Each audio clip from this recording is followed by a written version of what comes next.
Thanks for purchasing the Dewey Color Coordinator and 2-disc instructional video course. You will gain the ability to become an instant expert in creating sensible, stunning color combinations.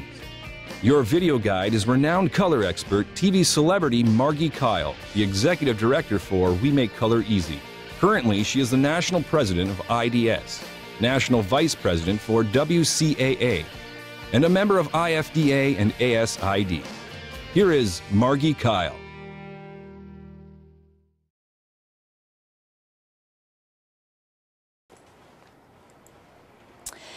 Our goal in session 1 is to learn how to visually identify every color, hue, and undertone within 10 seconds. It's all right here. Okay. Identifies over 10,000 plus colors, all visible to the human eye with the RYB, red, yellow, blue system. Creates no mistake color combinations. It's all right here. I tried for a year to catch him and I couldn't. It's that good. So attributes of color, scientifically validated, published in journal credentials. Dewey has all the credentials that it takes to be a color expert. So the RYB pigment-based system, we do not use the light spectrum, we make color and we make it easy. So we use the pigment-based colors. Now just a little bit of trivia on pigment. I worked for Para Paints for 3 years and I had learned the light spectrum, so I had to relearn color because I was making color. And every paint system has a different titanium dioxide, which is a base. So if you get a system that you really love, make sure that when you specify a color, you're getting it from the system that you specified it from, because they all will vary just a little bit. Primary colors stand alone. You can't mix them with anything to create yellow, blue, and red. Your secondary colors are primary plus a primary. And they are the green, the purple, and the orange. And then you mix primary plus secondary to get either intermediate or tertiary colors. And these are the colors that are on the color wheel.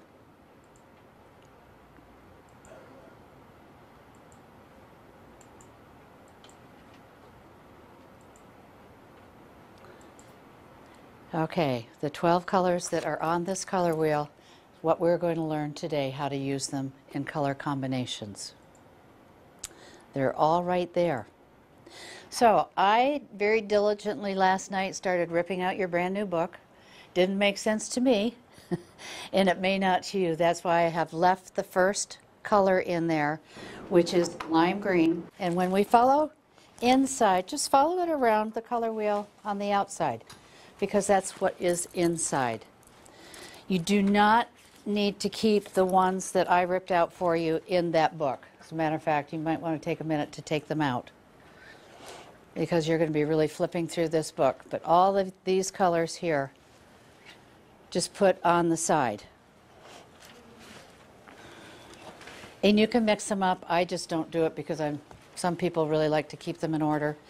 And what they're for is if you found a color that you really liked and you wanted to keep that color with you, you can use that as a reference when you're shopping either for fashion or home furnishings. The book is geared for both. So if you flip to lime green, which is on page 19 in your coordinator, and you're going to fold all those colors back. When you get to lime green, don't fold it. It doesn't say tear, so don't tear it. Okay, and then what I just do is fold them all back and then just rip them all out at once. And it makes for a very nice tear. You will be tearing magenta, brown, purple, red, black, red, orange, indigo, and white. When you get to white, you're done.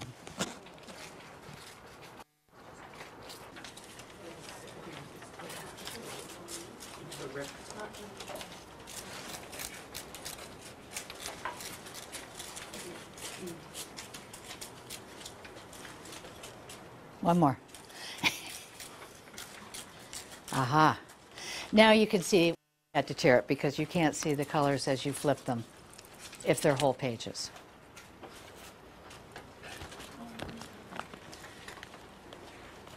And it was a brilliant idea to do it this way so that you would have all those colors to use when you're out looking for, as I said, either fashion or home furnishings.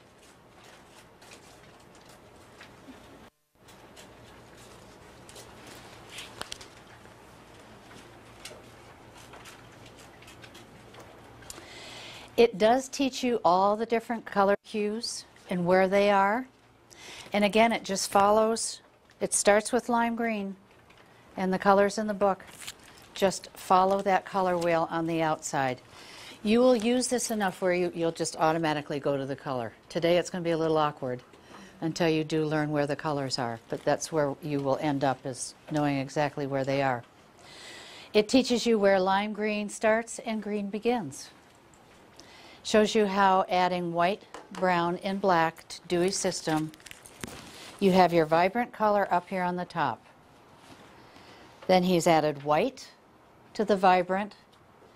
Then he took the vibrant color, added brown to it to get the brown tones.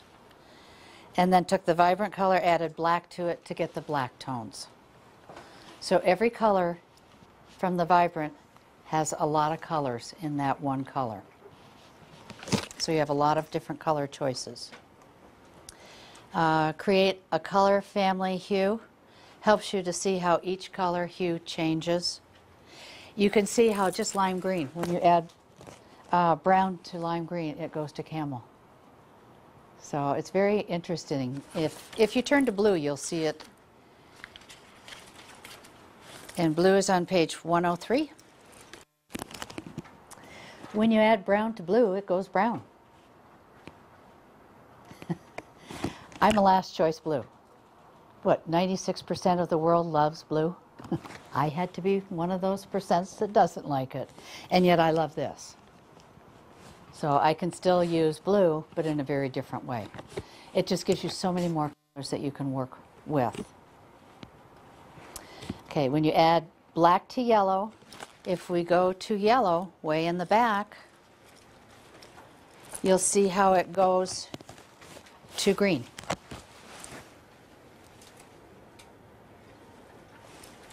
Okay, so the colors do change as you add the white, the brown, and the black. Lime green.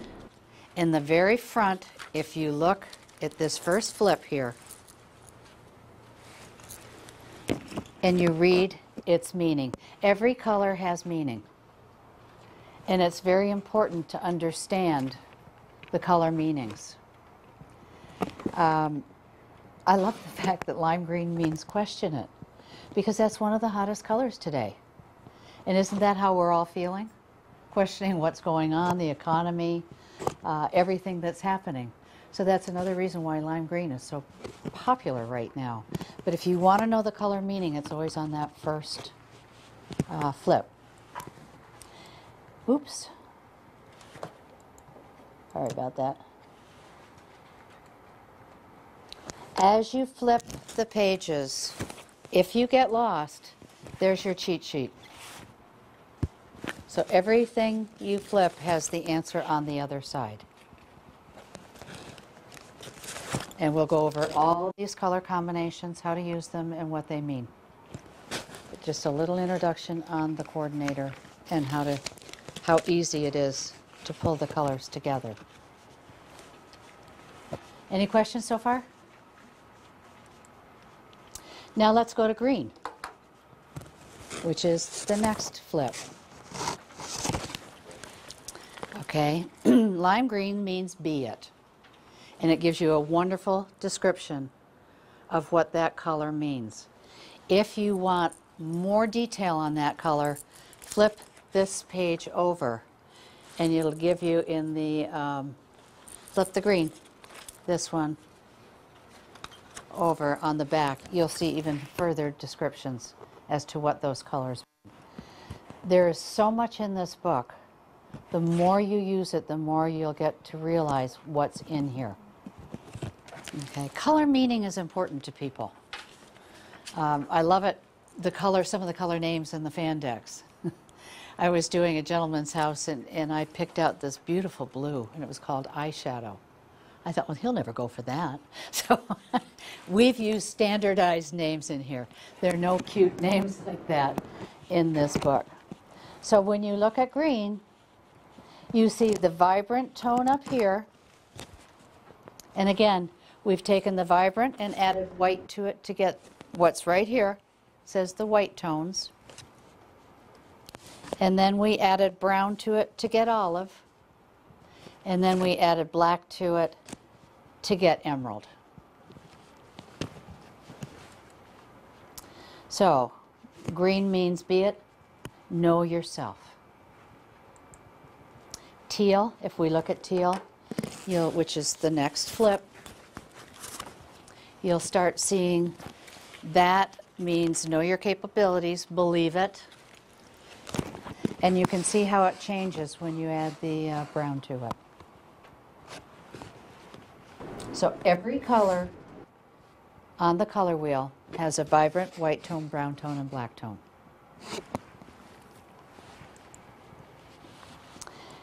So there you go. We go to gold, and that's towards the end of the back.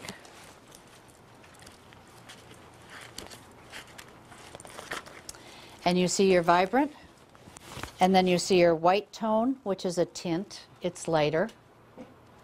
And then you have your brown tones, which is the bronze. And then you add the black to it to get leaf. When you tint your hair, you would go blonde. If I wanted a shade on my hair to cover my gray, I would go darker. So just a little terminology so that you'll understand when I'm talking about tint and shade. The tone is the vibrant. Identifying a color, the coordinator really does it all right there. You simply hold the coordinator up next to a color and match it. I've given you a lot of fabric swatches, and we will in a minute start matching them. All the vibrant colors, if you look at your coordinator and just sort of bend it like that, you can see the black lines that separate the vibrant from the white, from the brown to the black. They all blend. So you can feel fairly comfortable working with all the vibrant tones. You know that they're all going to carry the same amount of weight. If you put in a white tone there, which is fairly washed out, it would just disappear. And there's sometimes when you want that to happen with an object. But basically when you're using the coordinator, if you follow those black bars, you'll be right within the right tone. The brown tones, because brown changes that color so drastically, it's harder to mix the brown tones with the other tones. I'm not saying you can't do it, but if you're new at color, just stay within the brown tone lines. So the vibrant tones create passion. And on page 16 in your coordinator, it'll give you a good description of what they all mean. So there are your vibrant colors right there.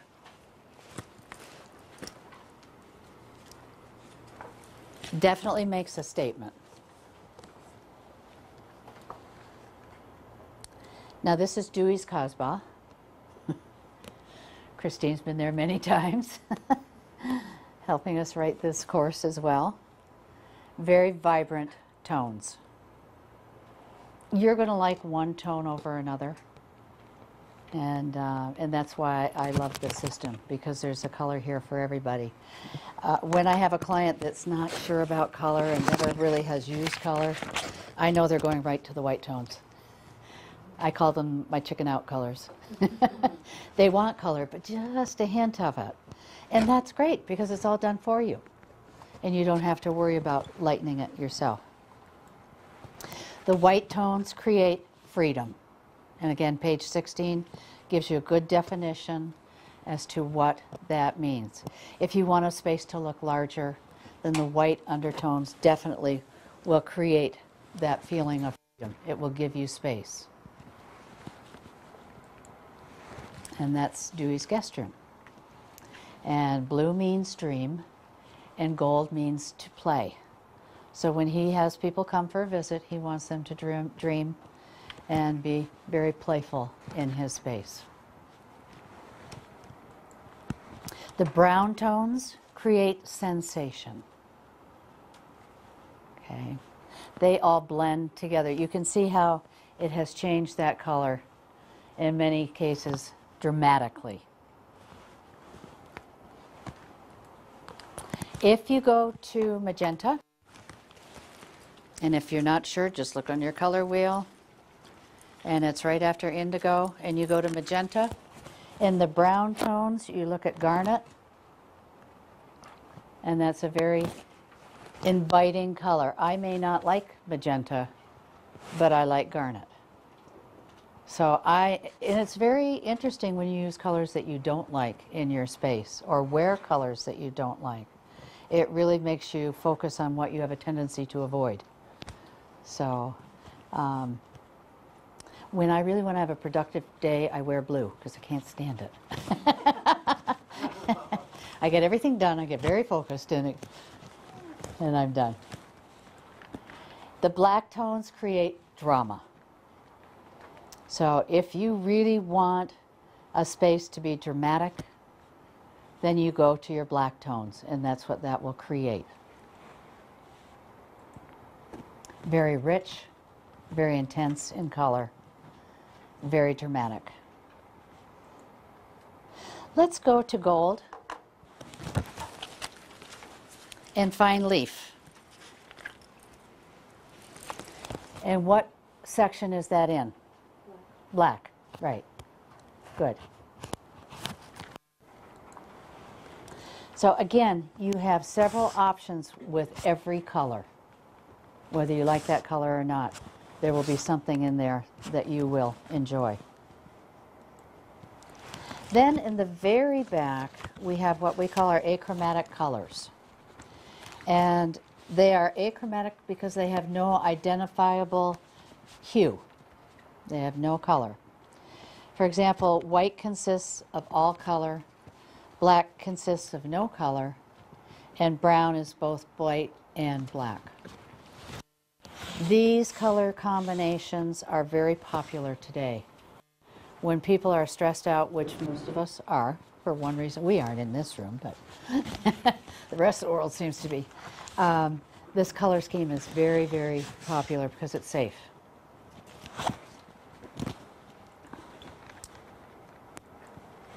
And there's a good picture of achromatic. I'm not messing with them. Again, neutrals do blend. Just nothing's making a statement, but it is all working together. Okay, you now can use the colors that you've been maybe terrified to use. People are terrified of color. I've never seen anything like it. When I would take a can of paint to a client and open that lid, you just watch them, they go, oh, I can't have that color. Yes, you can, because now you'll know how to use color. Color is a personal preference, and visualizing color from one little chip to a whole wall is huge. It's a big, giant step. But now you will have the color confidence that you really need, and you don't want to leave this at home. Again, for fashion, it's done a lot of good for planning wardrobes and for planning homes. We always evaluate a color before we do anything with it. And so I have given you a lot of pieces of fabrics on your chair, or table, sorry. Pick them and just match them to the color in the coordinator and find out if it's in the white tones, brown tones, vibrant tones. And just play with them with the coordinator.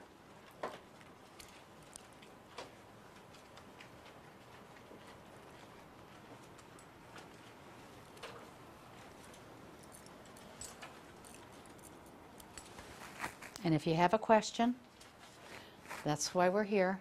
If you cannot match it, turn it over. Sometimes that helps.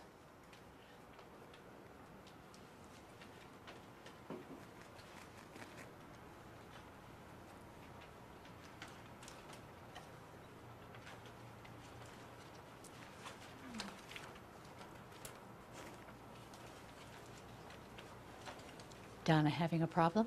No. Oh, good. My color. Oh, your color. And what might that be?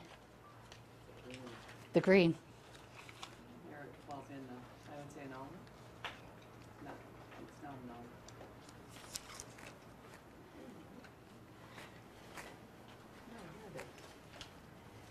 Yeah, In the palms. yeah, yeah.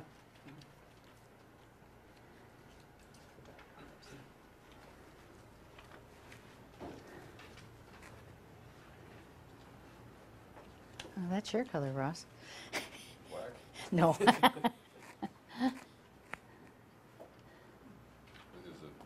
on the black coat or no brown? I don't know. Is it in this color? Guess not. Not. It might be more in this tone.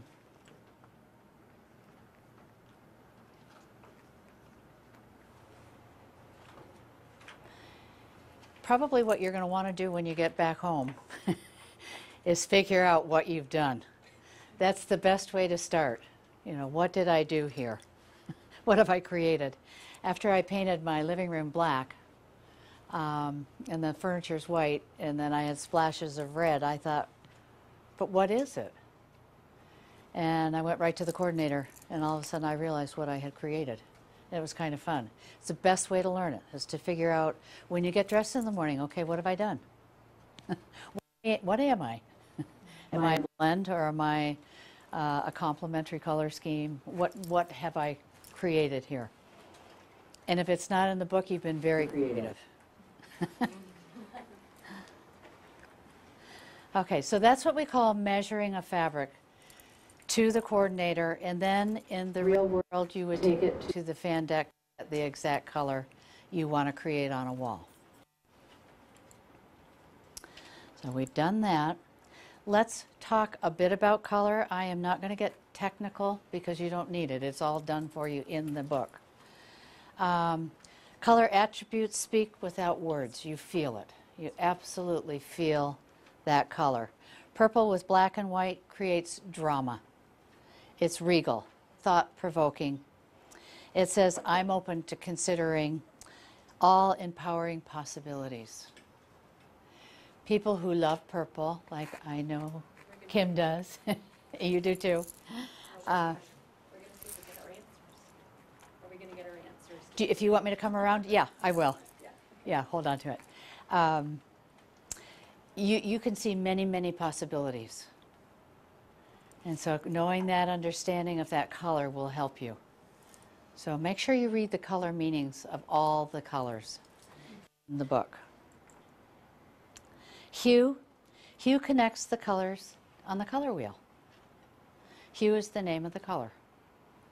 And we had a renowned color specialist name all the colors so that they are standard.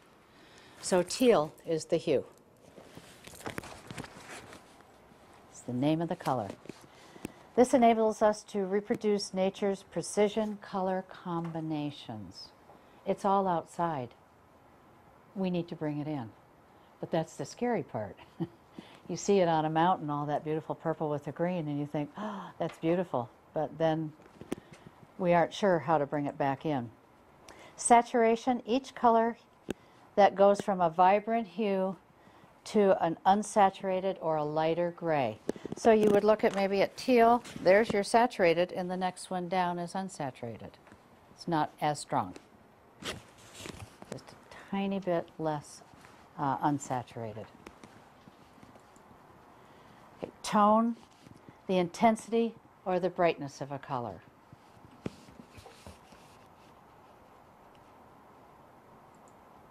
Undertone, the first color swatch of all the 12 colors in the coordinator are the pure color without anything added to it. That's why they're called vibrants.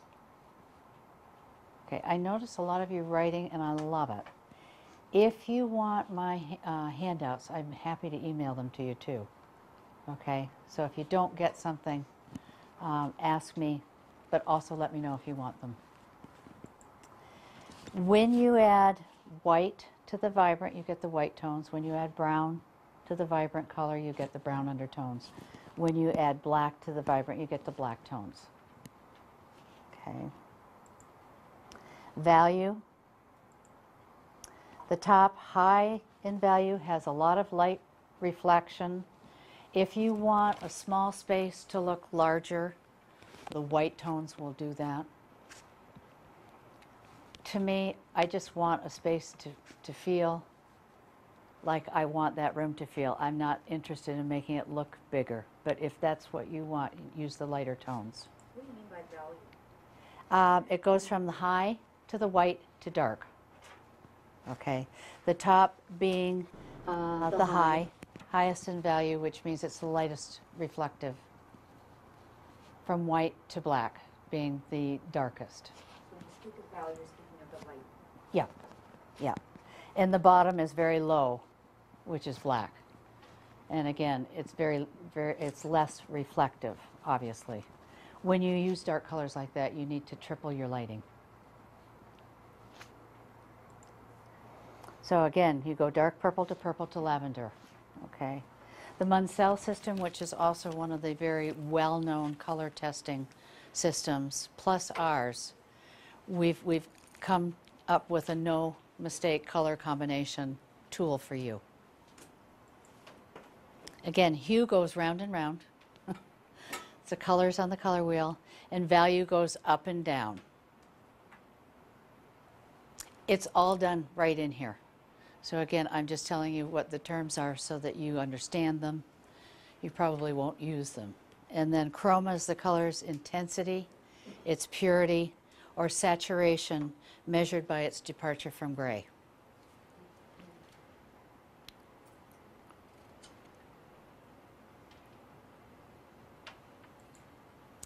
When is too much too much? I'm living in the can. Oh, I didn't mean that. The only relief is that window. Yeah. So too much of any color is depressing. There's just no way out. Color does need to balance in a space. You need 60%, 30%, and then 10%. You look at the walls there. Normally your walls and your floor are the shell of a room and takes up about 60% of that color. 30% would be the blue, and your accent there would be the red-orange. You don't want to create competition using equal amounts of two colors because your eye just doesn't know where to go. Can't take it in.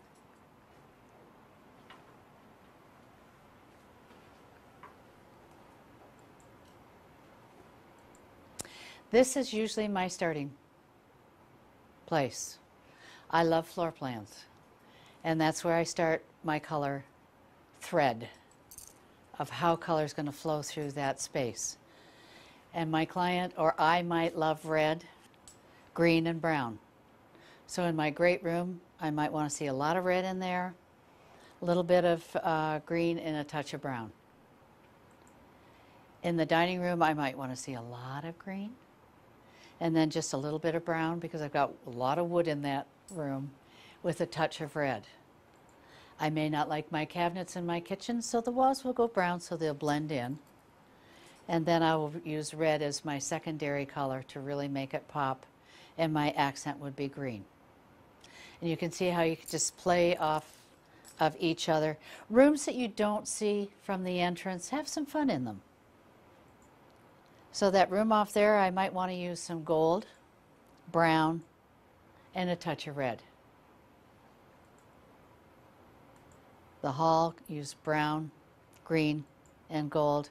And then in the laundry room, you might want to do the blue with the brown, the red, and a touch of green. But at least you can see where your color is going. And it's a great way to map it out.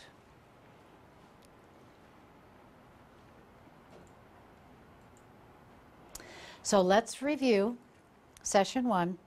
You had the fabric, you matched it, and yes, I will come around and make sure that you did. I know you did.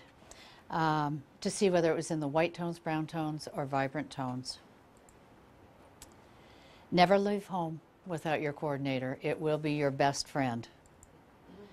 And also, really, this session, if you start learning the color meanings, that will be a big help to you too, as to how you want to feel in that space or how you want to feel when you wear a certain color. So it's all in that coordinator. It is an awesome system. I can't wait to put it to use. And out of all the color courses I've ever taken, I found the Dewey system today to be the most easy to understand. Oh, it's so useful. It takes a lot of the guesswork out and a lot of using your head, and it's going to make things a lot easier.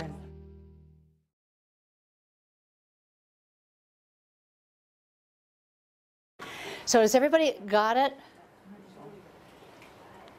Any questions at all? Okay.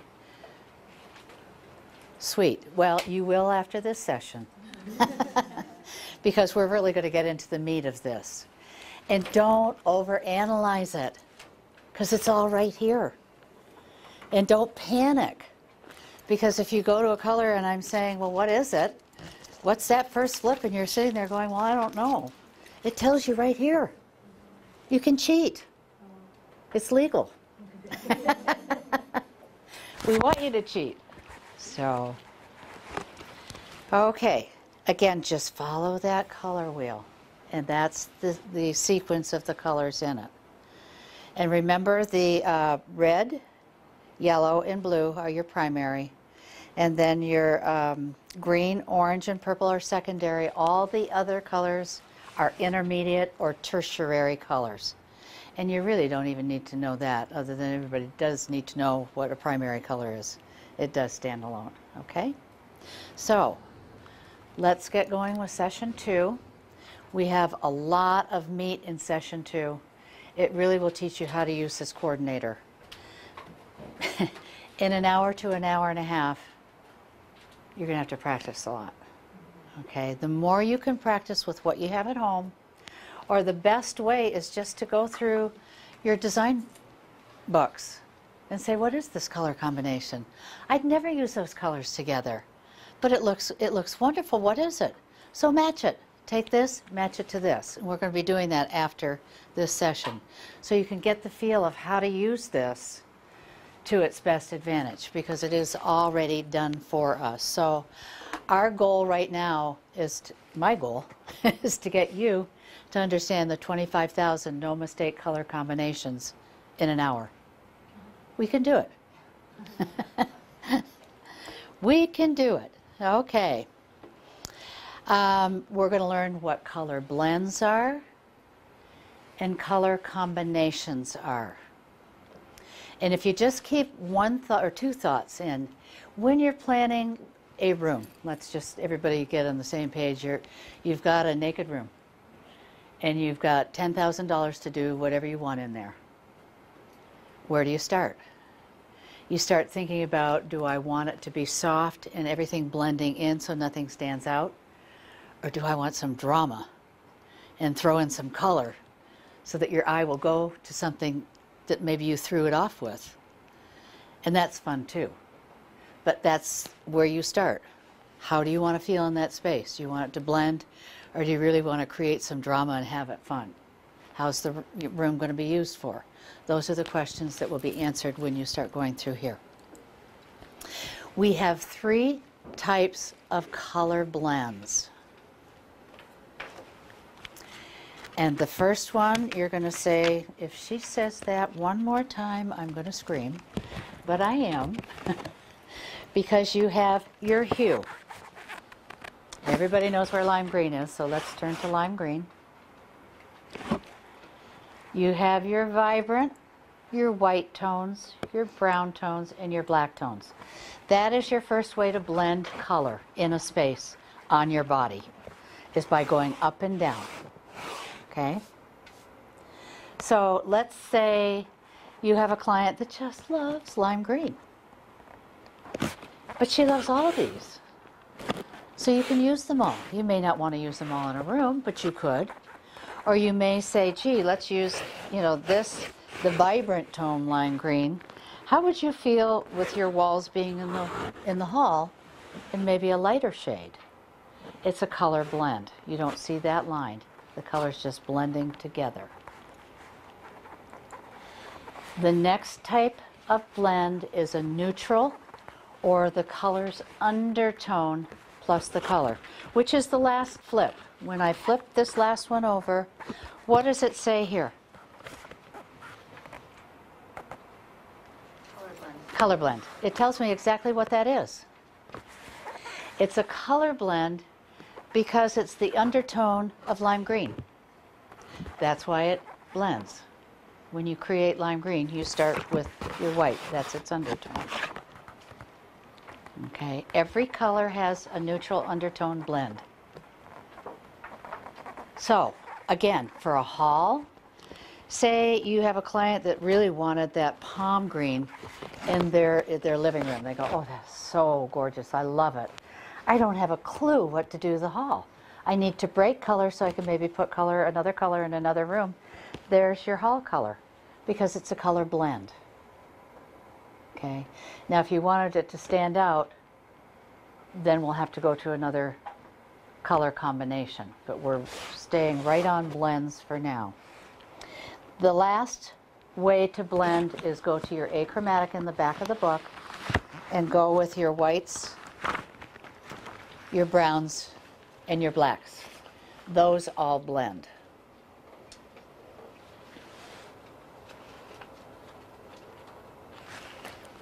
Okay. Have I lost anybody? You okay? Okay.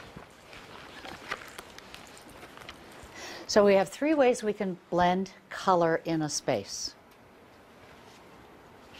Your first one is, let's go to another color. You're getting sick of lime green. Let's go to green. Again, remember it's up and down. These all blend together. You may not want to use them all together, but they do blend. And then your last flip is a neutral. It's an undertone, net neutral blend.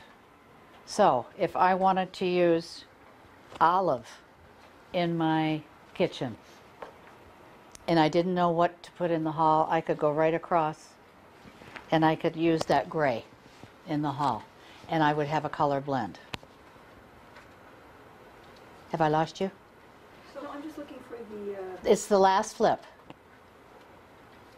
thank you. And it says on this side, color blend. Okay. That color blend is related to the black and white, not the picture over, which is like purple, in the purple shade. No, you're way ahead of yourself.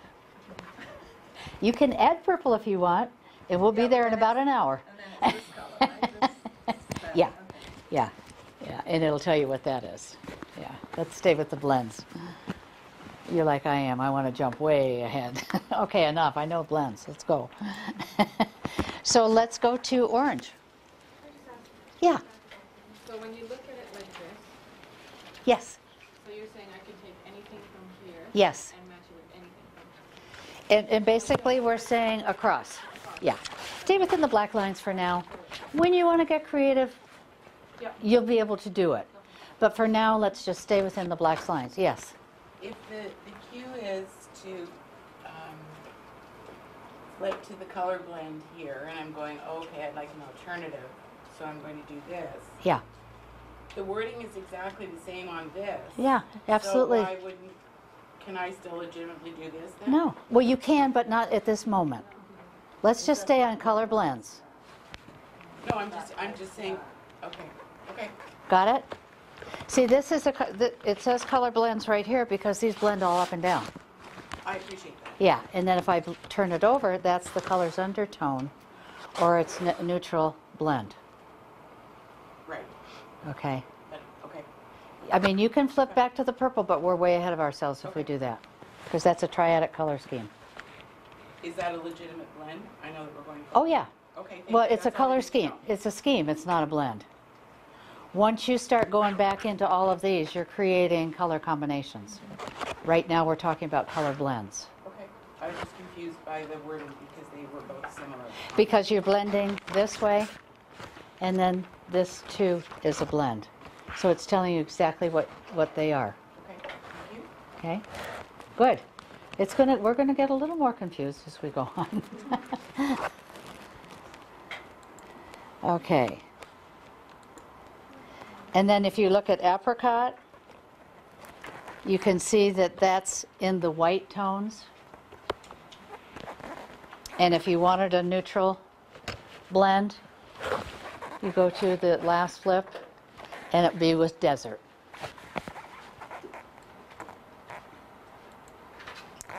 What do blends do? They are wonderful when you have a space that has a lot of windows, has a lot of doors, has a lot of architectural defects that you don't want to show off. You blend them in so that they are not noticed. They do provide a very subtle background so that it doesn't stand out. It's just very soft. They do blur architectural lines and enhance the color next to it.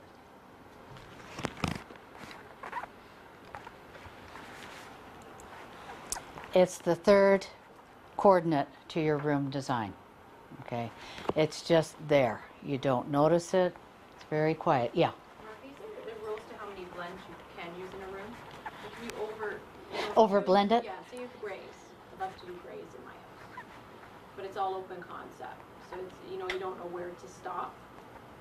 So if you did 3 shades of gray, 4 shades of gray, Yeah. it's getting too much. No. There's no rules. No. Well, I mean, to keep it balanced. And I would say when you're just using, if we're just doing this, you need a lot of texture. Texture's the key because it'll give that space interest. And the texture will take that color differently. The more texture, the deeper that color will go. Years ago when grass cloth was so popular and then it sort of died, I can't tell you how much paint I used covering grass cloth. I didn't want to get rid of the texture, but I wanted to keep the texture but give it a different color. And I knew that if my client said, I really want that color, I would go down to this because the texture's going to eat it up and it will look like this when we're done. So texture's the key. And when you're doing just one color, sometimes it's very interesting to use a lot of these because then it helps to, you know, show off what you want to show off in different areas. It gives depth without distraction. So I might want to be very soft in my white tones up here on my walls. And I might have a really interesting piece that I want to show off and I might put it in clay pot. It's still a color blend, but it's going to jump out a little bit more. So if you go to green, that is a color blend.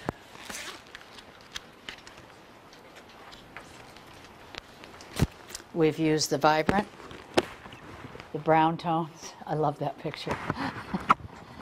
You can see I was getting very creative with this presentation, finding things in different ways to show you what a blend is. It's camouflage. Okay. He's safe because he's blended in to the greenery around him. Let's go to lime green. We go to lime green a lot because you know where it is. Okay, that is a color blend using the palm green with the camel and the different shades of lime green. Nothing is standing out. It works. What about the chrome? Like how we do? It's neutral. Undertone is what? White. Great question. So it's a blend. It's all blending in. Great question, Ross. Thanks. So these are all color blends. Now, I love this woman. She's blending in. She's got the camel belt. But what if she had a black belt? Cut her in half. So again, do you see how that works for fashion? Same as in a room. All of a sudden you're using this and you've got one big black wall. Where'd that come from? It's going to be noticed. So I can't tell you how long it took me to learn how to do that and get it to bounce in. I hope you appreciated that.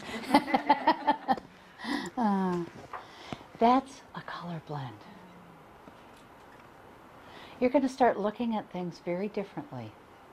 Is to say, is that a blend or is that a contrast? And if it's a contrast, is it a good one? Is it working? Is it soft? Or is it a contrast? Each color has a neutral blend, which is that last flip, which is the undertone of the color. It too is a color blend. Okay. Use these neutral tones to blend for the same reason as the other blends. It's a blend. It's a very soft, subtle look. Consider them as a third coordinate in your room design. It will never stand out. Again, if you flip through your coordinator, each flip you'll see, if you go to purple and that last flip, what's its neutral color blend?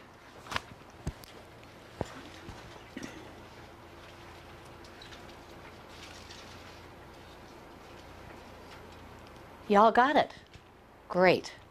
If you go to gold, what's its neutral color blend?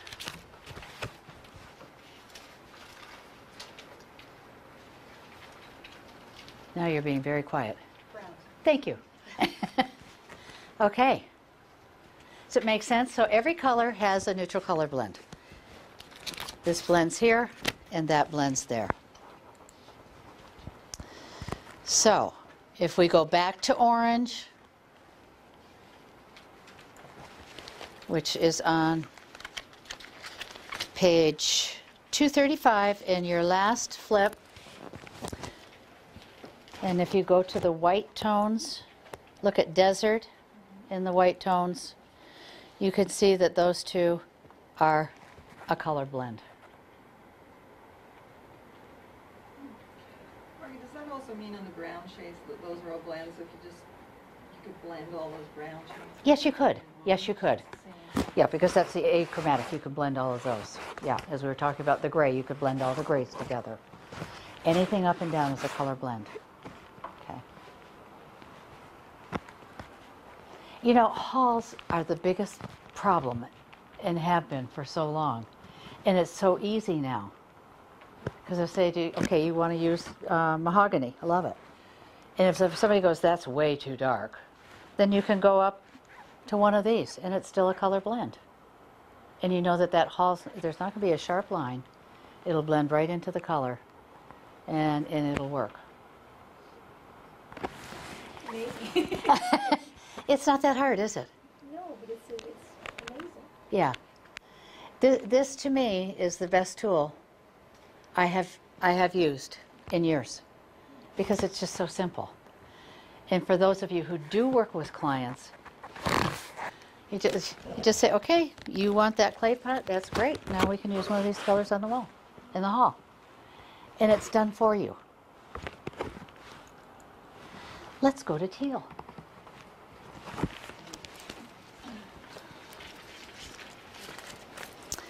And that's page 81. Of course, you guys are already there. You're great. Okay, blends up and down this way. You can see we've used the ocean, forest green, sea foam, and teal. It's a wonderful color blend. And what are the walls? You got it. They're that very light gray. So we have a neutral color blend.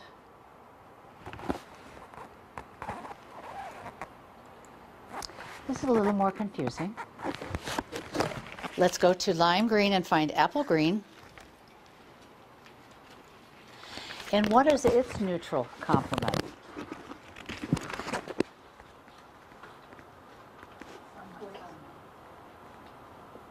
I didn't hear you. Sunlight. Good. So let's go to purple and let's look at what its neutral complement, or neutral blend is, sorry.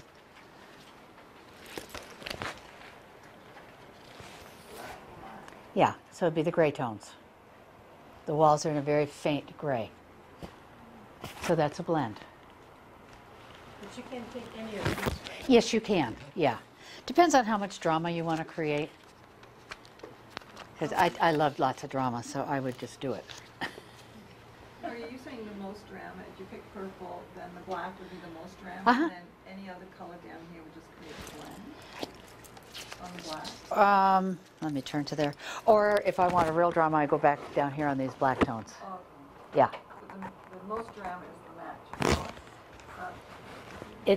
It blends because it carries the same amount of weight, same color, intensity.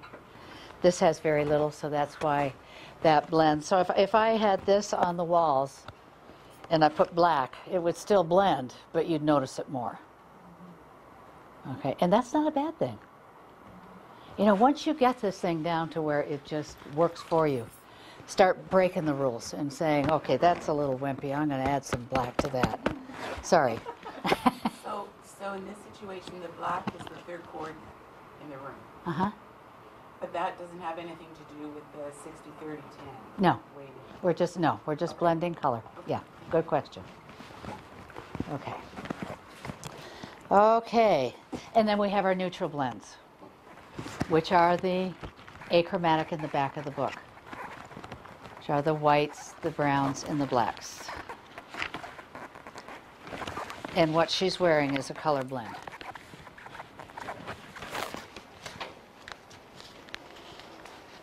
So why do women always wear black? I don't want to show any of this off. I'm going to blend it in. Okay, and that's what it does. So if I were wearing warm red and tan pants, I'd still blend. But if I was wearing warm red with another color, I'd be cut in half.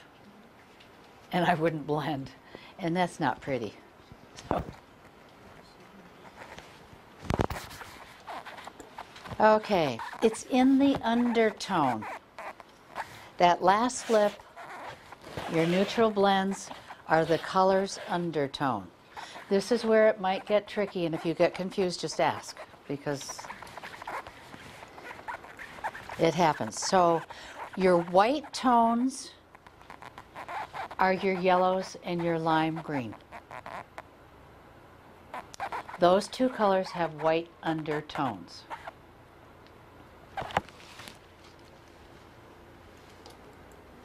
Your brown undertones are your magenta, orange, gold, red, orange, and red. So is that I used to, years ago, when I taught color, I'd say cut the color wheel right in half. There are warm colors and there are cool colors. And that really worked for years until I met Dewey. And I realized they're brown undertones, they're black undertones, and they're white undertones. That's why they are warmer, and that's why they are cooler.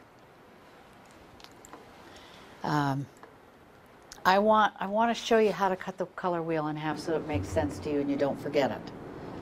There's the color wheel. I'm going to put an arrow right there. And I'm going to say, when you see lime green and yellow, those are white undertones. When you want to find your brown undertones, they're right after the yellow. They're the gold, orange, red, and magenta. They all have warm brown undertones. And then on the bottom of the color wheel, you have your black undertones, your purple, your indigo, blue, teal, and green. So if you look at it very logical, it makes sense. If you forget, where do you go in your coordinator?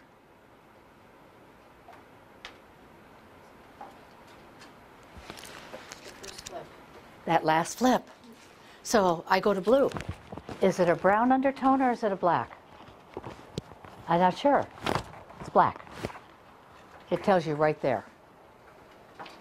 Or if you remember my color wheel where I cut it in half, and you know that those are the black undertones and the top ones are the brown ones. And when I say undertone, I mean the vibrant color, the main color with nothing else added to it, because some of you may get confused with the vibrant white, brown, and black. Now you're telling me, okay, good, thank you. Don't hesitate, because it is confusing. We're looking at the vibrant tone. Its undertone is black, okay? And then we've taken that color and added white to it to get more colors this way, just as the fan deck does, okay? So let's look at brown undertones and what they do. Your gold, orange, red, and magenta are your brown undertones. Wood is a color. Do you see the wood in this room? It's camouflaged. This is great if you have a client or if your dining room is beaten up, not good wood, you really want to kill it, blend it in. You'll never even notice it. It's a great trick. But if you've just bought a $40,000 dining room table, don't conceal it. You want to pop it out, and this won't do it. So again, ask yourself the question, do I want to show this furniture off, or do I want to blend it in? My little room in my training room, my husband said, yeah, I'll pay for it, you can have a training room, but I'm not buying another stick of furniture. So I grabbed every ugly piece of furniture I owned, put it in that room, painted the walls this color, you don't even know it's there. It's total blend in, which is what I wanted to achieve. Again, another blend. Concealing wood tones. Nothing wrong with it. Very comfortable. Very inviting space.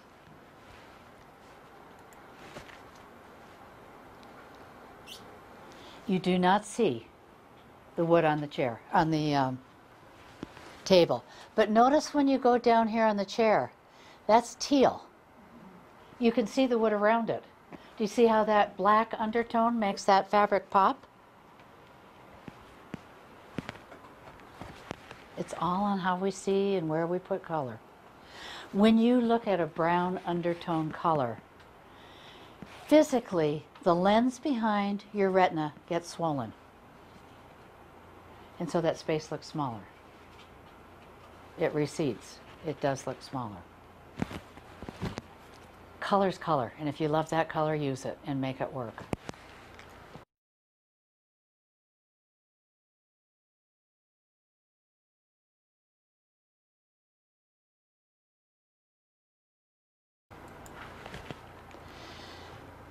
There's a room where just white walls. When you do a color blend, it softens it. If you go to red, we went to the red and went to its undertone, which is brown.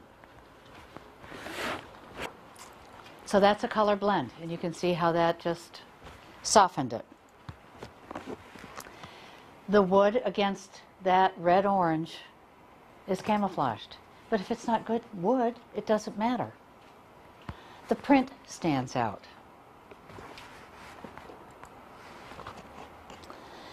Blends and undertones are the same thing. That last flip is a color blend, and it's also the color's undertone. Now, they spent a lot of money putting that paneling up. Do you see it? Okay. Unfortunately, if you don't know the rules, we do things that camouflage what we just spent a lot of money putting in a room. So think about where you want that color in the room and what you want to accent and what you want to blend in. That's a good way to use the brown and the black undertones. The white undertones will accent anything. Okay. This was a client of mine, and she'd had another designer do her house. And I was leaving, and she said, if you could do one thing to this room, what would you do? Color. She was living in a Pepto-Bismol house. So we'll see this house or this color again. Your black undertones, your teal, your green, your blue, and your indigo and purple. When you look at a black undertone, that lens behind the retina flattens out, and that space appears larger. Okay. So, there's that room redone. Phew. The coordinator did it for us. Now the piano is the focal point. Now the wood looks much better than it did. 40% of all paint sold is due to the first choice being wrong. That's great for paint industries, but not great for us. So I say let's do it once and do it right, and let the coordinator help you do it. Wood is a color too. And again, when I see somebody who has beautiful wood in their kitchen, in their dining room, living room, I would go to the black undertones. That would just be automatic because I want to show those off. Now I love this picture too because, yep. Could you just go back to the slide with the wood that you were admiring? So, Was it this one? yes, thank you. So I should be able to see blue, indigo, teal, purple, or green as undertones to complement that wood. Yes. Is that correct? Mm-hmm. Or the white. And the white would be for what reason? It will highlight the wood as well. There are brown undertones, black undertones, and white undertones. Right. So you could use either the black or the white to pump up that color of the wood. Okay. Thank you. So you can see that green, which is a black undertone. That table looks incredible. It looks incredible. Look what they did to the chair. They put a brown undertone fabric, and you don't see it. It conceals it.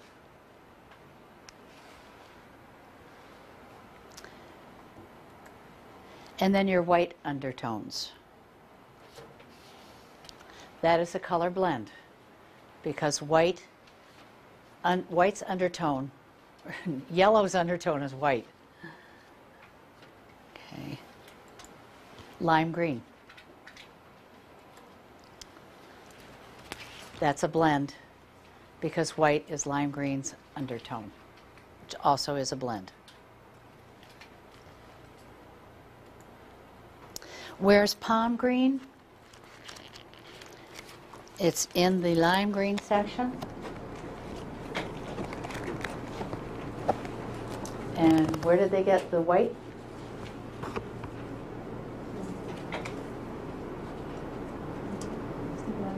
It is, yeah. So, there's another beautiful blend using the palm green and the soft taupe. Just a very soft room. Again, how do you want to feel in that space? Do you want to feel really relaxed when you get up, or do you want something that'll just get up and say, let's giddy up and go? You know, how do you want to use color? It's all right here. So what is the undertone of lime green? White. I just had to put him in. I thought he was cute. So going back to that color wheel again, just remember the first two, whoops, right there, your lime green and yellow have white undertones. Your brown undertones are on the top. They're your gold, orange, red, and magenta. And your black undertones are on the bottom.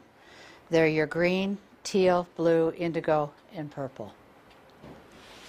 Just keep that visual, and you'll be steps ahead.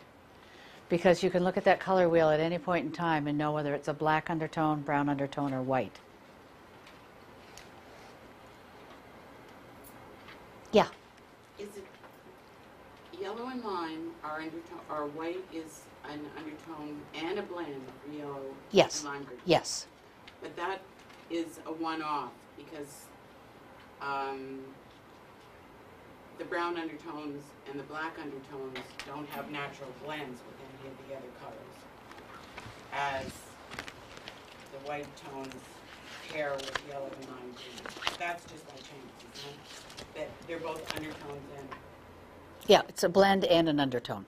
but that's the only example, because brown do not have natural blends with magenta, orange, gold, red, orange. Well, if I go to red orange, its natural blend is brown. Okay. So all of the related colors, whether they're white tones, brown tones, or black tones, are also their natural blends? Mm-hmm. Always? Yeah, always. Okay. Yeah. Thank you. Yep. So again, it's all right here for you to look at. Whoops. It tells you on this side what it is, and then it tells you in the front its color meaning. Okay. Complements, subdue colors, color combinations in the coordinator. Now we're going to start having some fun. We've only gone one flip. Now you're going to get your purple. And you're going to get the other colors that you really, really love. Okay. Let's look at a complementary color. Have you heard that term? Opposites attract. They're opposite on the color wheel. It's all right here for you. Okay? It is the first flip. So if I go to lime green, my complement should be magenta. Okay? You know what's interesting about complements is if you look at a color long enough, say if I stared at lime green for about 15 minutes, magenta would automatically come into your vision. You automatically see its complement. Have you ever wondered why doctor or hospital rooms are painted green?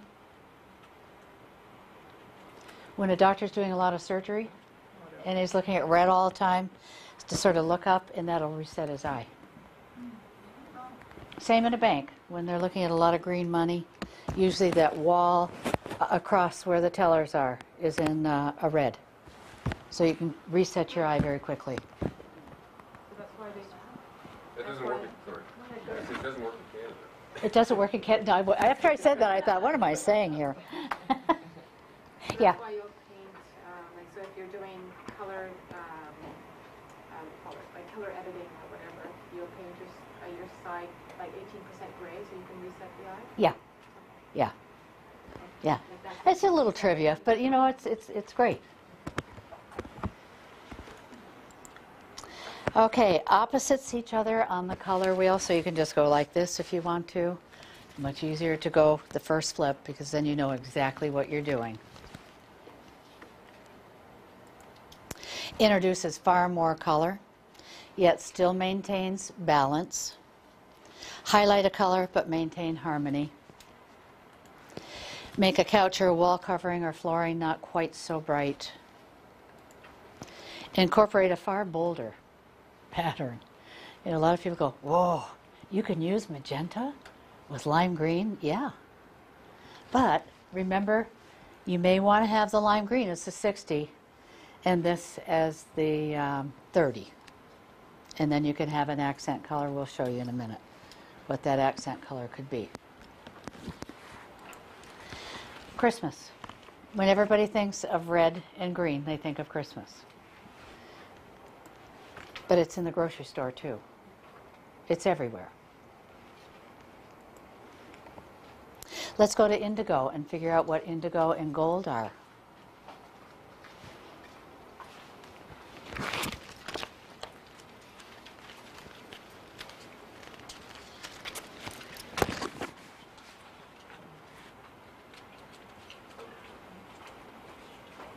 Margie, with the complements, you can cross between boundaries as well? I'm not saying you can't because I do it all the time. Okay. I'm saying if you're just starting out in color, usually we just recommend Stay within. that you stay within. But say if I wanted my walls to be cobalt, and I might want corn something or other, corn silk on a chair, just because I don't want it to stand out. I just want it to sort of be over there and be quiet. Mix them. That's where you get really creative. But if we learn the guidelines first, then we can break them. And I expect you all will. Just a question. There was a point there. So I thought that complements intensify the opposite color. Like if you have a red and you place it beside a green, does it not accentuate? It complements it, yes. Complements. Mm-hmm. Okay. But you were saying about putting the yellow chair beside the indigo cobalt wall. Sorry, I didn't quite. Well, this is a complement. Right. But I don't. If I wanted to paint my walls this, I don't Right. have to go to this. Right. Right. I could go up there if I wanted it to be a little quieter. Okay. All right. It's still a complement. Yes, I got you. Yeah. Okay. Good. Anybody else? If you have a southern or a western exposure that you know of, that room gets a lot of heat. You may want to use the black undertone as your 60% of color in that space, and use the brown undertone of the gold as more of an accent. That's just a guideline. You don't have to. But I remember the first house we moved into, and I painted my kitchen bright yellow. We had a contest on yellow kitchens, and we had no air, and it was faced south. And I used to just fry in the summer. I couldn't figure out why. Okay, now let's get a little more interesting. Let's go to red. And what is red's complement? Right. In our system, we have a neutral complement, a neutral color in all the combinations. So your next flip would be black. So what is that picture? It's a neutral complement. You can use the green with the black and the red. Okay, and you can do this on any color in the book. It's nice to have that neutral. Again, it's the same where if you're having a hall and you have a problem with a hall. Okay, so if I really want Christmas every day of the year, I'm going to do red and green in the living room. I can then go and maybe do gray in the hall.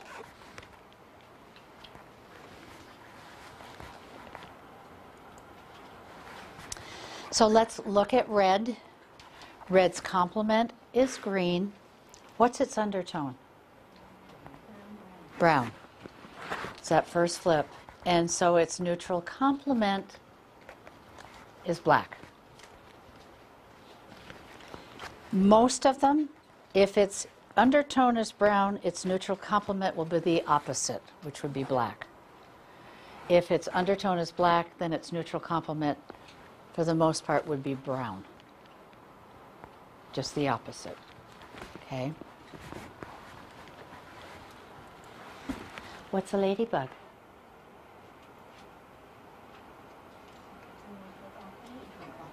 Neutral complement. Yeah. Let's go to magenta. You know, Donna, I had to put that in there somewhere.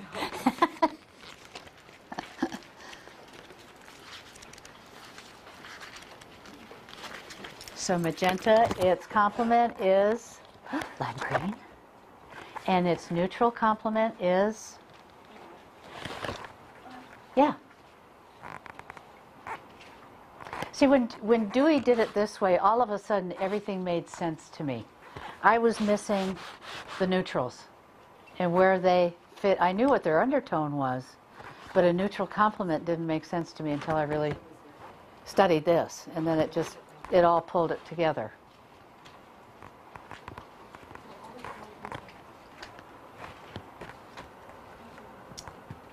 You have a question?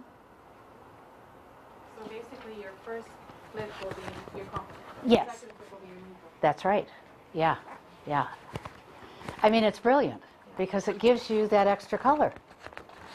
So I can use lime green. And I was doing a demo of this book at a restaurant, and the waiter came over and said, okay, lime green, that's my kitchen. You're saying I can use the black and the magenta with it? He'd listen, and I said, yeah. So he said, my cabinet, my cupboards, or the countertop can be black? I said, yeah. Then just use a splash of one of these. Done.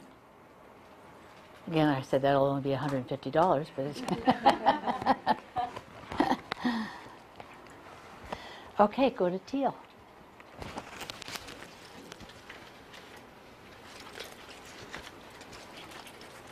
Its complement is red-orange.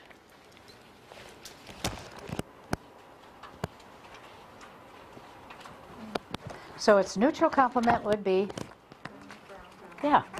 Its undertone is, got it, okay? And that's just in the white undertones. Yeah. Maybe we answered this, just, so if I'm playing with my complement, my neutral complement, and my undertones, in teal, can I decide which one I want to be 60, 30, 10, or? Sure, sure. So you might say here, I really love red-orange, so that's going to be my 60. I got a lot of wood in here, so maybe that's my 30. I don't want to see a whole lot of teal. And that's why those tear-outs are great, because you can take those and scale it down. Your eye needs to dissect it to how it's going to go. So I would show the red-orange first, a little bit of the brown, and a little bit more of the brown, and then just a little sliver of this, so that you're only looking at, a little bit of it, so that you can understand that combination. And then you have your neutral complements, your achromatic in the back. And don't forget those. Okay, go right back in your last color group. Okay.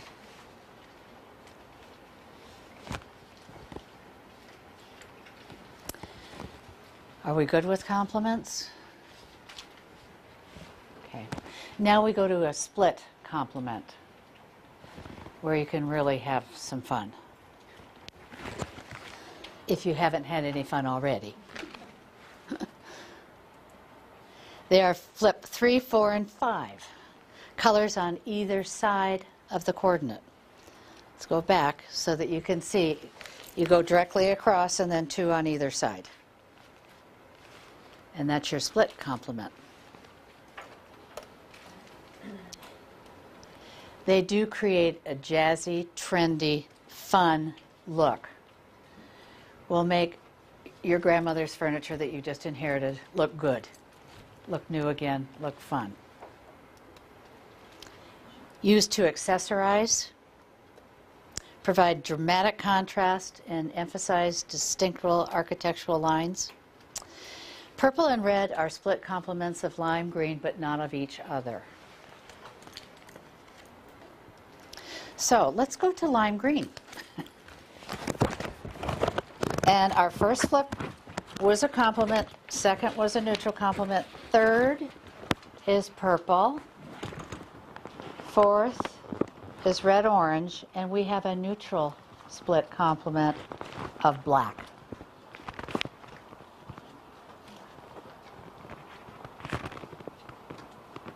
No matter what color you turn to in your coordinator, it's always flip 3, 4, and 5. We'll give you your split complement automatically. Let's just do another one for fun. Let's go to indigo. And what is its split complement?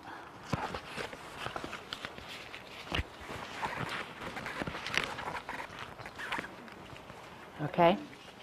Yeah. And if I forgot, how do I figure out what it is? Look over here. Split complement. All right there.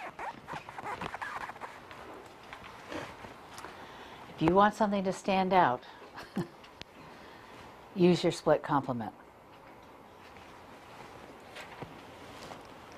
Again, You've got your lime green, your purple, and your red. It's all done for you. Let's go to blue and tell me what makes this a split complement.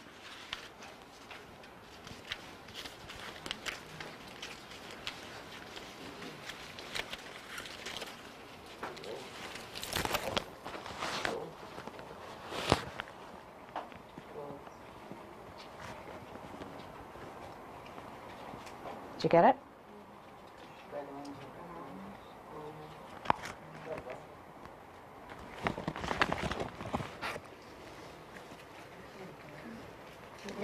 There. So it says split? Okay. Yep. Yeah, so it's those three. Okay. Okay? And it also gives you a neutral in there. And then scale it down. Say, oh, I love red orange. I'm Christine, I love yellow. Or I love gold. And this is where you can create a wonderful color story in your house by flipping where you have blue. You may want to have a blue room and use a little bit of orange and just a touch of gold, and then you may want to have a gold room with a little bit of blue and a little bit more of red orange. So you still have a wonderful thread of color and a good color flow, but you're just flipping it. And now our last one is, I am your client, and I'm going to be really difficult. I inherited this fabric on a sofa. I hate yellow. Christine knows I hate yellow. And I can't stand blue. How can I blend this in? Can I make it so that you don't see this? I love red, but I don't, and I guess I like birds, but these aren't very pretty birds. I don't know what to do with this to blend it in. Where do you go in your coordinator? Wonderful. And I wanted a color blend. I'm asking, can you blend this in?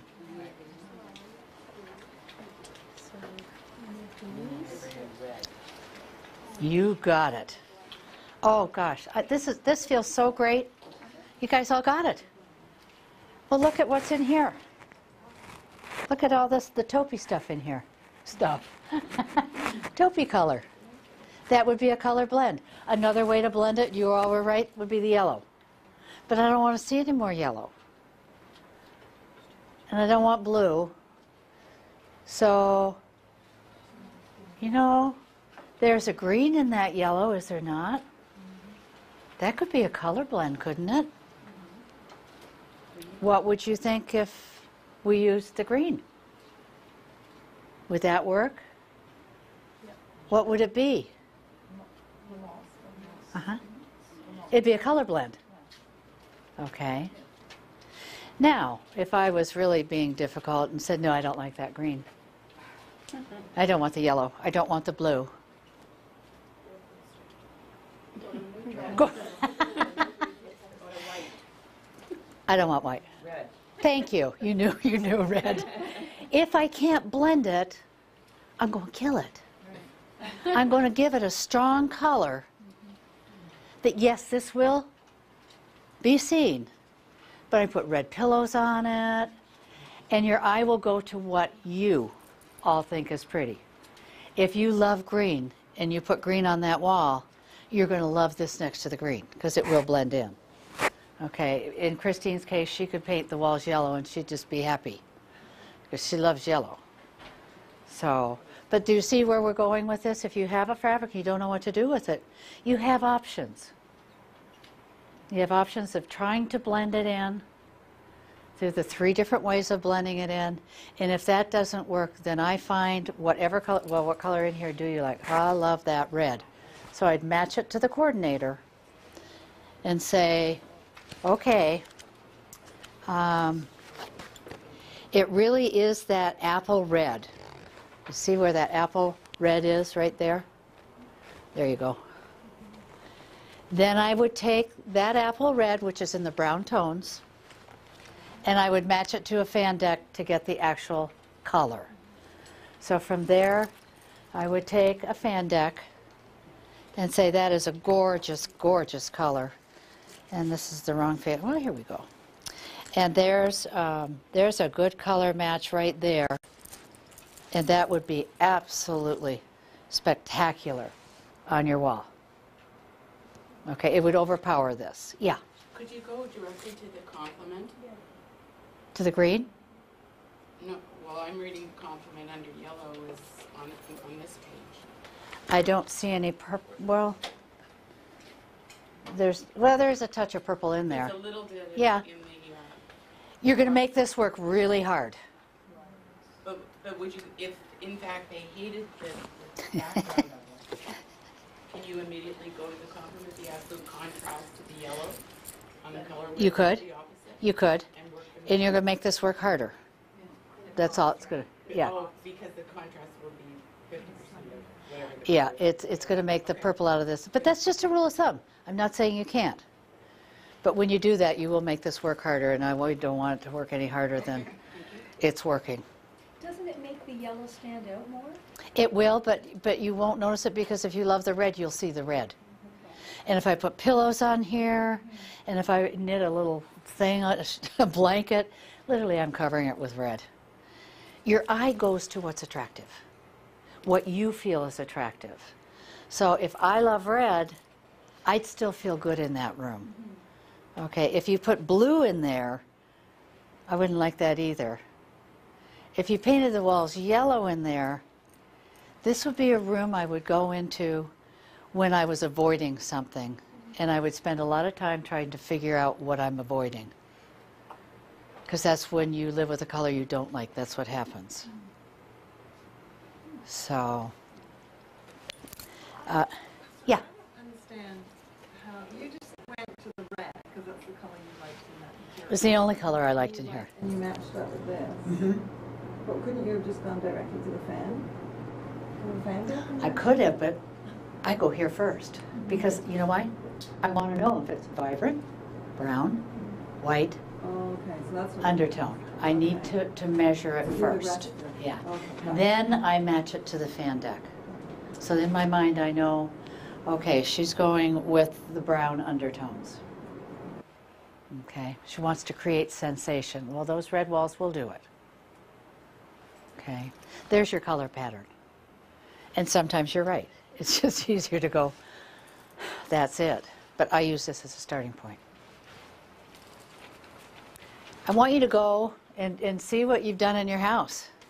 Find some fabrics and see what you've created and what undertones you're working with, because it's the only way you're going to really learn it. If you don't use it, you lose it. And I guess that gives you an answer. Got it, Timmy? Colors that are competing are not quite getting there. You've got different undertones that maybe shouldn't be in there. Like if you've got... Well, you know, and we talked about that a little bit in the beginning. Your brown colors. If sometimes you stray, when you go to indigo, I know I'm hitting the mic, it changes it tremendously. So sometimes if you want to go with the brown undertone there and magenta up here, it's going to look funny. So it's in the pattern. It's probably already done for you, and then you can just match it with your coordinator. Using the coordinator to make unattractive exciting. Determine the color dilemma, then use your coordinator to figure out what your goal is. What is our goal going to be? Are we going to blend it in? Or are we going to accent here? Do we want to create a really fun, jazzy, split complement look? Great for stores, great for kids' rooms, for playrooms where there's a lot of activity and you want to direct the eye through color. You may not want to do that in your living room. And I would say you really, in the rooms you love the most and want to look and feel your best, use the colors you truly, truly love. And another little exercise for you would be to take all the 12 colors in the book and write them down and figure out what's number one. What's your number one favorite color in here? and number 12 would be your least. And so that you know if your first 4 colors are maybe red, yellow, green, magenta, then you want those colors in the rooms where you want to feel your best.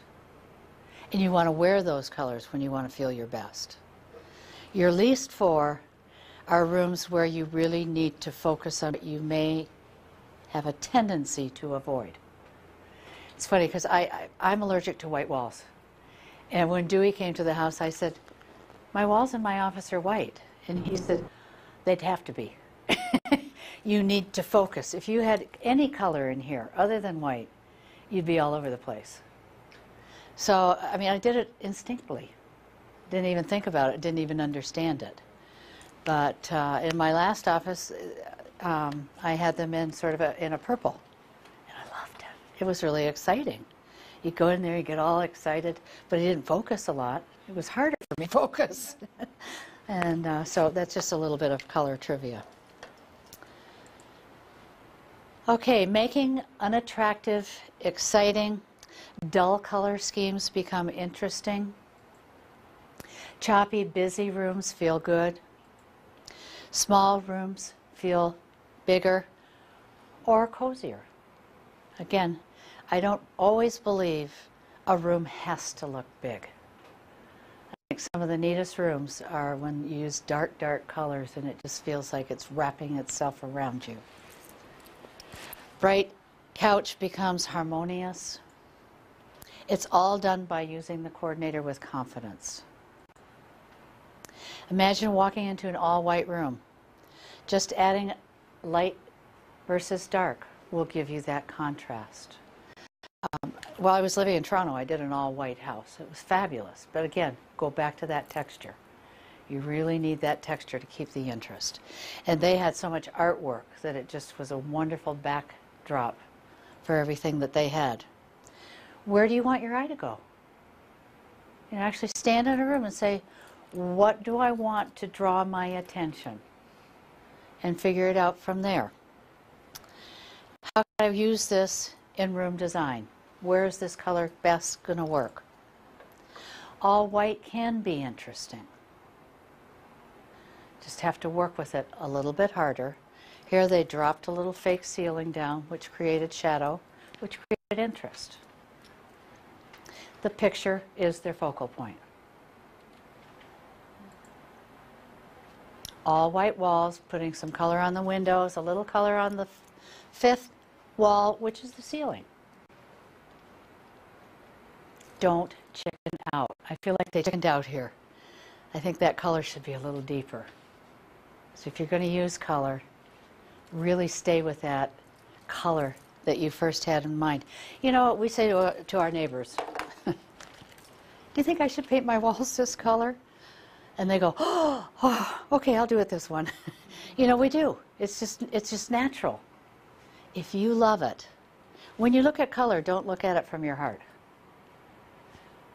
or from your brain. You'll start analyzing it, over-analyzing it. Look at it from your heart. I love it. I want to use it. That's the intensity I want, and it will work. Okay. How much of that wall are you actually going to see when everything goes back up there anyway? It's a backdrop. You've gone from 100% color, which you see when you start painting at 9:30 at night. That's what your clients all do. They take everything out of I used to call that arsenic hour. You're laughing, you've been there. They take everything out of the room and they go in the corner and there's no light and they go, it's way too dark.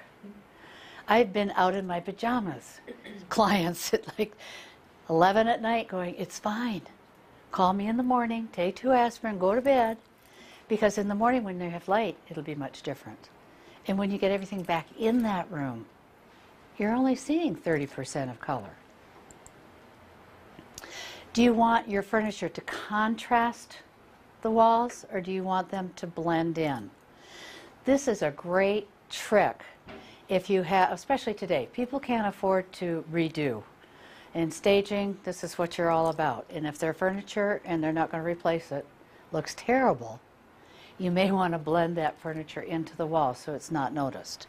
Here it's a contrast. But when I put that red-orange behind the chair, it will blend in. And so you don't see it as much.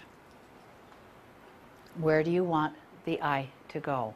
What do you want noticed first? That's a contrast to nature. Your eye stops right at that chair. Has to look harder to go out and see what's beyond that chair. That's a blend.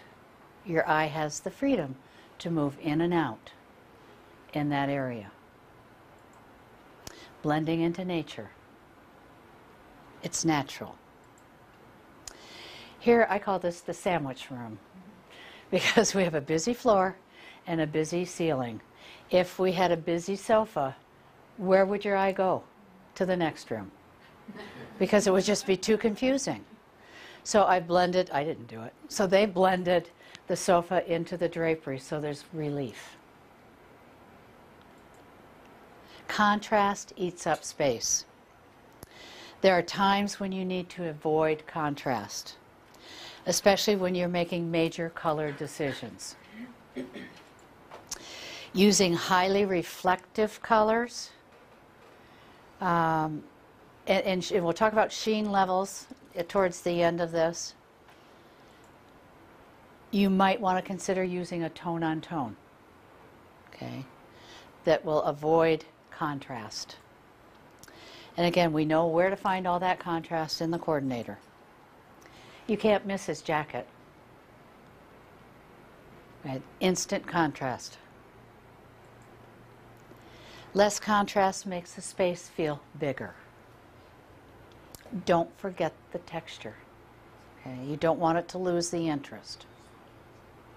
Now see, I'm terrible. I love color. I keep thinking, I can do so much more in this room. And stagers are saying, let's take out some of this stuff. Again, it's what our needs are. What are we trying to achieve here?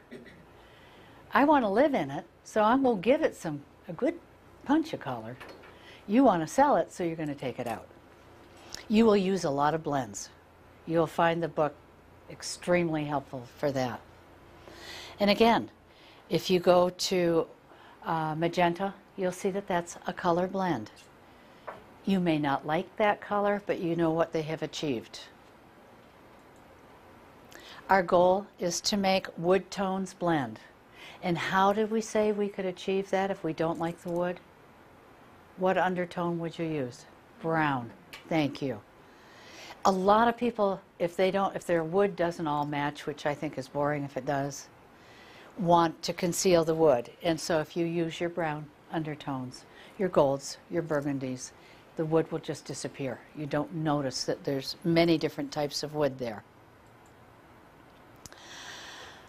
Make this room less busy, other than having a garage sale, which they aren't going to do. They've done a great job. If you painted those walls white, can you imagine how awful that would look? You would notice everything. But by choosing a good color blend, it's just there and you don't even notice it. Molding.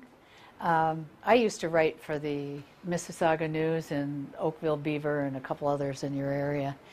And once a week it would be a Q&A. I'd just throw in there, and it was always molding.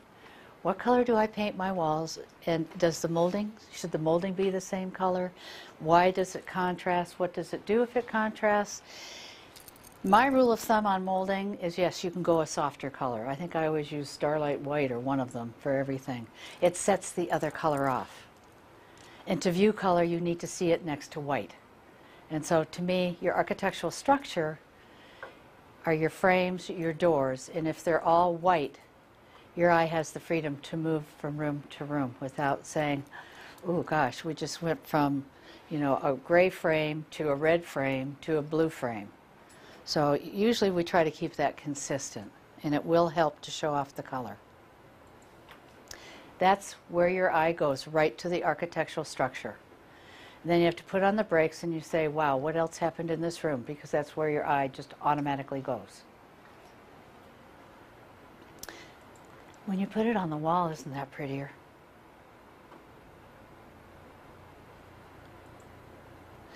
Again, ceilings, your fifth wall. The busier the ceiling, the more it's going to come down into that room. Whereas you've given it beautiful detail, I feel like when I'm walking in this room, I kind of have to go down like this to get into it. Texture takes up space. So again, I keep saying add texture for interest, but if you overdo it, it's very busy. Again, a color blend. When you've got a high ceiling such as this is, you've used a brown undertone color, normally it would come down in the room, but because the ceiling is so high, it's fine. If you're concerned about that ceiling coming down into the room, you may want to look at your black undertones because they will not advance into that space.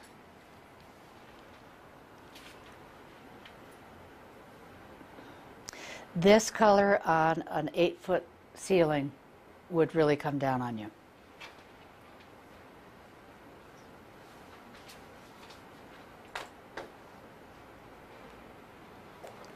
Do you want trendy colors? They're all in the coordinator. I've always said to a client, if you want to be trendy, we better do it tomorrow because it's going to be gone the next day. Okay. Do I need the trendy colors? No. Use them as an accent. Use them just for some punchy colors in a room where you know you're going to be changing colors often. If I have a client that really wants the trendy colors, I might paint a room the white and pull in through towels, accessories, some of the colors that are in. Most asked questions that we've gotten: how will this color look in my room? Today we have the tools to show them what that color is actually going to look like in a room using 3dream.net. Also by really educating your client. By going to the coordinator and saying, this color scheme has been around longer than the two of us put together. It will work. Indigo and gold are wonderful. When you match it to the live paint color here, and you get the exact color that you want for the walls, so she wants to go sort of in here, oh there, right there, that's a great match right there. So her walls are going to be there. What I do is either go to your paint store and have them paint on a foam board. To view color, you need to view it on a 4x4 to see it. And then color's going to change 4 times a day. In the morning it's warm light, at noon it's cool, then it goes back to a warmer light, and then we go to artificial. So you want your client to live in that color. You need to live in that color for 24 or 48 hours so you know how it's going to react in your space. And that way you can take that foam board around in different places and see how it looks in all of that room. Within 48 hours you should know that that color is going to look fantastic. Also, I do for my clients, I'll go to 3Dream and create as close as I can to the color that's going to go on the walls.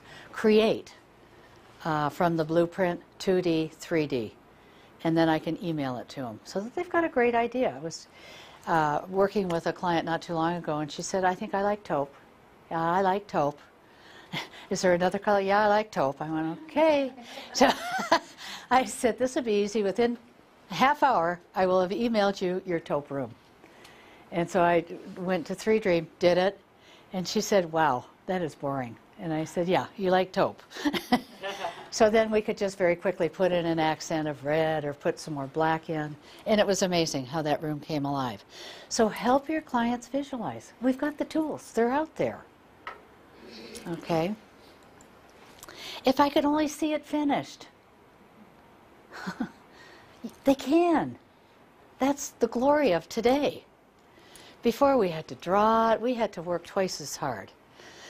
This does it all right here. Then you get the paint. It's a done deal. Seeing is believing. You don't sell anymore because they've seen it visually done. Now, I said go to 3dream.net and get an account. If you have questions after we're done, make sure you talk to Donna or Ross. I'm not going to take time right now. But it does go from creating a blueprint to 2D to 3D, even oblique they've got on there. And if you want to download your iPhone, iPod, iPad, whatever they've got now, go to nina.com, and it's free. So you can get all the Dewey colors in the coordinator on your iPod, iPhone. That's the only place they There's a allow? web application. Okay. Yeah. Expensive wood, I want to conceal it. So I went on 3Dream and I thought, oh, I'll just paint it that color. Blends in. You don't really notice it. But my client, by the time she got the paint, she lightened it. It's insipid. We lost it. So I'm going to kill it. Again, same theory as that fabric. If you can't blend it in, they don't like that, then go with something stronger to take it over. It'll work every time. Pink is the first color babies see. Yellow is the color babies cry most in. So if you have to have yellow, I found a wallpaper in there, or fabric, put it on the wall that had a little bit of yellow, had all the colors in it to tone it down. Again, look at how quickly you can show your client the effect of color in a room on their walls. If you want to take it a step farther, I take my laptop and my projector and show it to my client on their wall in their house, and it's done. Okay. How many colors can you use? As many as you want, but scale them down. You need 60%, 30%, and 10%. And then you can have lots of other little color in here, which you do have. You do have the purple and you do have the other things in there, but you're just not playing them up. They're there.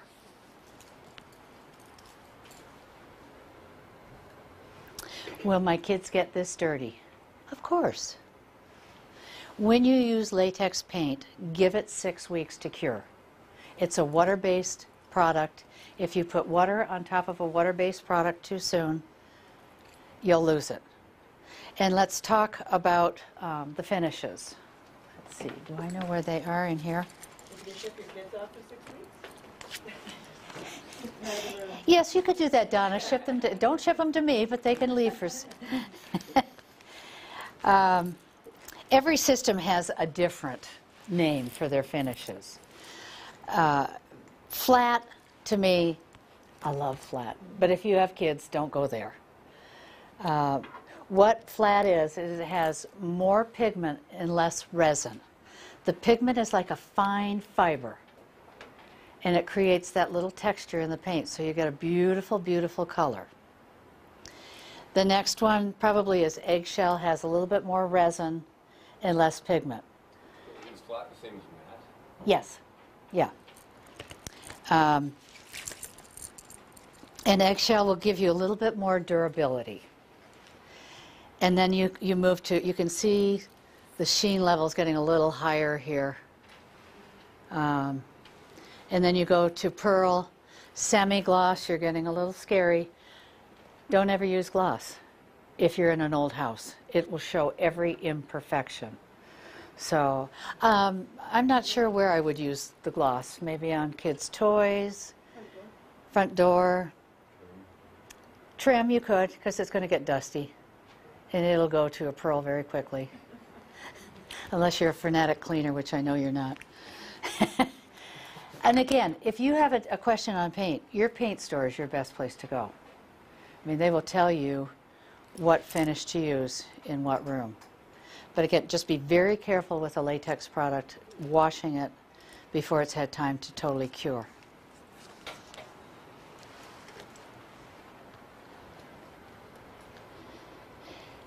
Never skimp on the quality of paint. When you look at your cost of painting a room, it's labor. And so if you're buying the cheapest paint and it's going to take 8 coats, you're paying him a lot of money. Where if you've bought the top of the line, it may take 2 coats. And your labor will be cut way down. Plus the durability will just really, really last a lot longer. Paint terms: pigment is the natural or synthetic color material used to produce various hues found in paint. Matte is like flat. It's the absence of a glossy surface. Glossy is that shiny finish that ranges from high gloss to patina. And patina is the finish, glaze, or the gloss. So whatever paint company is near you, we're hoping, I don't think in my lifetime I'll start a paint company, but we're hoping to start working with several that we can match up with and work together. Again, the coordinator gives you color confidence, gives you direction, a specific recommendation, this or that. Do you want to use a complementary color scheme or just the neutral complement? It's right there, very direct. Reassurance. Selection will be correct. It's a fact, not an opinion. We all have opinions. This is fact. Belief. You will discover a more attractive look. You will live in colors that inspire you, that make you feel good. And that's what everybody needs right now. Reason. Color attributes to maximize goal intent. It's all done for you. That's what color does. It pulls us all together. It gives us an energy and a feeling of who we are and who we need to be and how we want to feel. As it's so easy to figure out the different color schemes, the blending of colors. Highly recommend it. It has helped me already with confidence before I've even left the course. It's very straightforward and simple to use.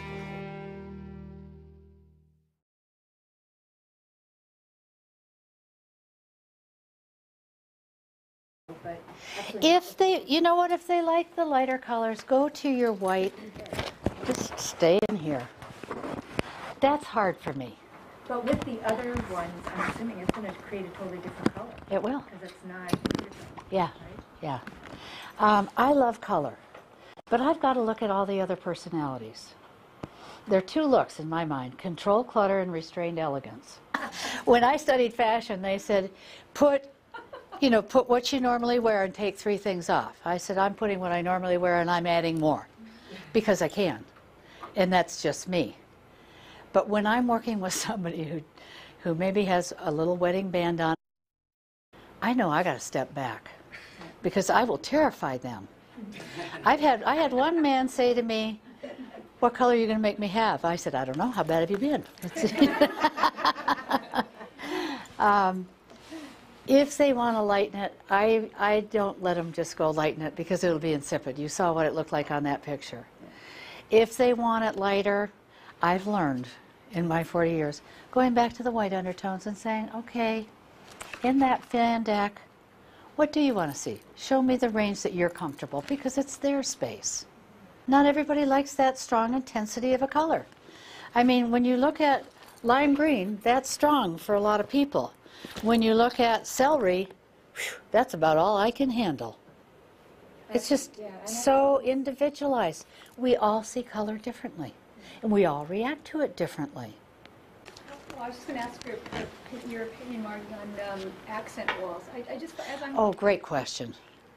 As Did you run out of paint or nerve? No, I'm just wondering because, there's a difference when you look at American decorating magazines and Canadian. Canadians, I mean, the trend in the last 10 years has been neutrals, and earthy things.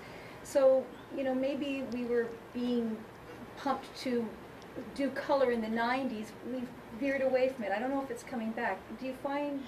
When I do that, I would do it as a blend. Yeah. I don't like to see white walls with one red wall. Like, where did you come from? That's how I view it.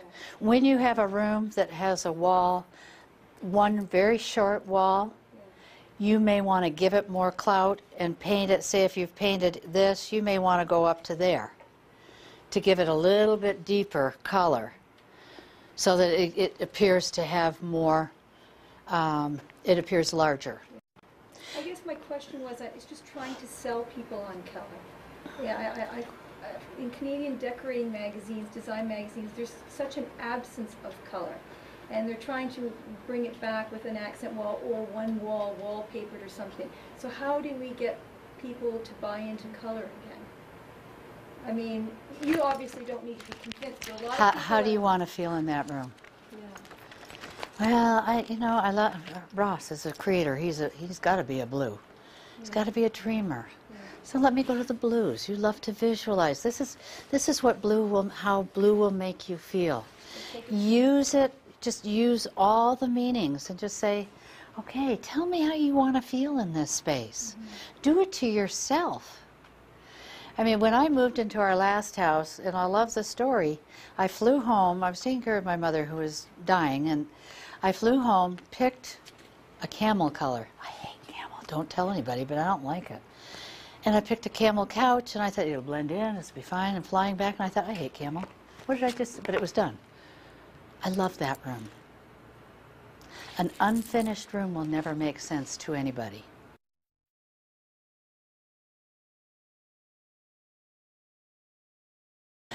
Wonderful. If you took the 2-day course, we have a test that we put clients through. And what I would say to you is, again, develop a sheet of the 12 colors on it. From 1 to 12, you go to your favorite to your least favorite. And then we say, so they both love blue. Surprise, surprise. So we go to blue. And I'll say to Donna, okay, Donna, what's your first choice on this page? The brown. You're red, I know you are. So I would write down earth. And then I go to Ross and say, okay, Ross, what's your favorite color on this page? Blue. Yeah, blue. And then you go through each color, and you'll find that there fits. And you say, oh, they both loved gold. Can we have that in the hall? And you start spinning off from there. You've got it right here to use. And it's funny because I don't like yellow. I love moss. I love moss. So, okay, if Christine loves yellow, I could have moss in there, and we might be able to share an office together.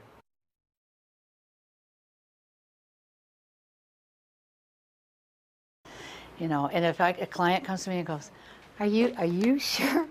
Are you sure I'm going to love it? You got to be kidding me. No, I'm not sure. I'm 150% positive. You are going to love it. Because, yeah, because I can see that room done. That comes with experience. That comes with working with color. When I moved to Vancouver years ago, I did not want to move. Moved from San Francisco to Vancouver, and bought a house that I didn't like because it was the only one we could move right into. And I decided this is a good thing. I am going to play with color. And I painted that house in rooms, in colors I couldn't stand. And I'd work with it until I loved it. And thought, well, that was really fun. But, you know, that taught me that any color can be attractive. And it was a great learning. It's only paint, as I've said for years. It's only paint. And play with it. Don't be afraid of it. If you wiggle with color, you'll never sell anything. You got to know this inside and out. And you have to be 100% sure that it's going to work.